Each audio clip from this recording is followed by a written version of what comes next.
बिहार में कृष्ण और कंस की लड़ाई हो गई है। नित्यानंद राय ने लालू प्रसाद यादव के कमजोर नब्ज को दबाया तो लालू प्रसाद यादव आक्रामक हो गए और एक तरीके से चुनौती दे दी। क्या आप चुनौती के लिए तैयार हैं? तेज प्रताप को आपके खिलाफ उतारने की तैयारी है। मैं चुनौती के लिए तैयार हूं और मैं चुनौती दे भी रहा हूं और आग्रह प्रार्थना भी कर रहा हूं लालू जी से कि आप अपने परिवार के किसी को उजियारपुर भेज दीजिए चुनाव लड़ने के लिए।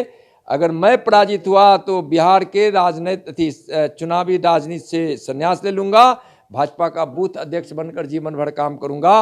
अगर आपके परिवार का कोई पराजित हो गया उजियारपुर में तो आप बिहार की राजनीति से संन्यास ले लीजिएगा। मेरी चुनौती को और विनती को स्वीकार कीजिए। कृष्ण कौन है और कंस कौन है? जो धर्म पथ पर चले, जो न्याय पथ पर चले, जो पुण्य पथ पर चले, जो गरीबों की सेवा करे, जो भारत की सेवा करे, जो धरती की सेवा करे, जो गीता को समझे, जो गंगा की सेवा करे, जो गायत्री का पाठ करे, जो सद्भाव से जीवन जिए, जो सेवा का जीवन समर्पण का जीवन जिए, वह कृष्ण का पथ है जो भारतीय जनता पार्टी के संस्कार में है। नित्यानंद राय उसी पथ पर चलता है और कंस का पथ वह है जहां अन्याय है, अधर्म है, अत्याचार है। वह पथ किसका है?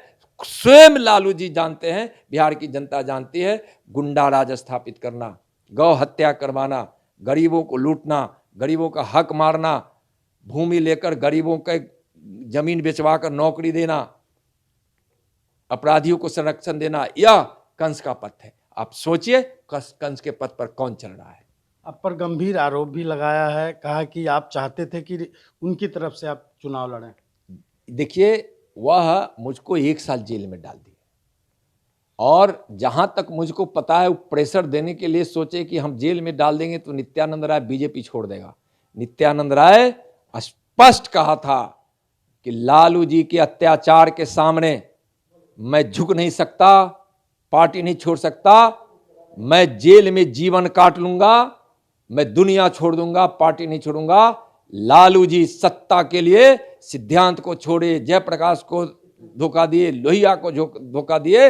लालू जी को मैंने झुका दिया, लालू जी को मैंने झुका दिया।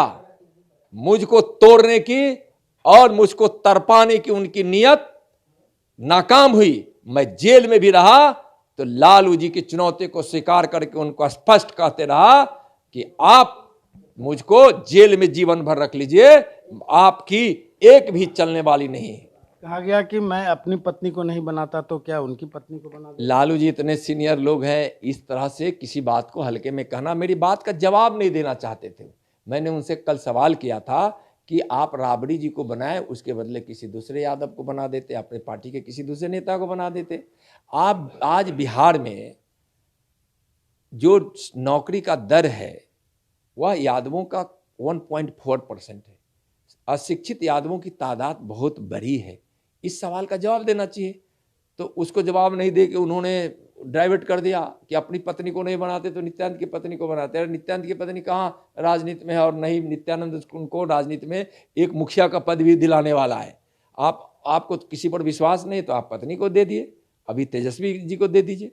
अभी भी आपको अगर थोड़ा भी अगर सोचने पर आप सोचना चाहते हैं तो तेजस्वी जी को हटाकर किसी दूसरा गरीब ग्वालिन को या अपना पार्टी को उप मुख्यमंत्री बना दीजिए। सारा पगड़ी जाकर तेजस्वी जी और लालू जी रख दिए नीतीश के चरण पर एक उप मुख्यमंत्री पद के लिए।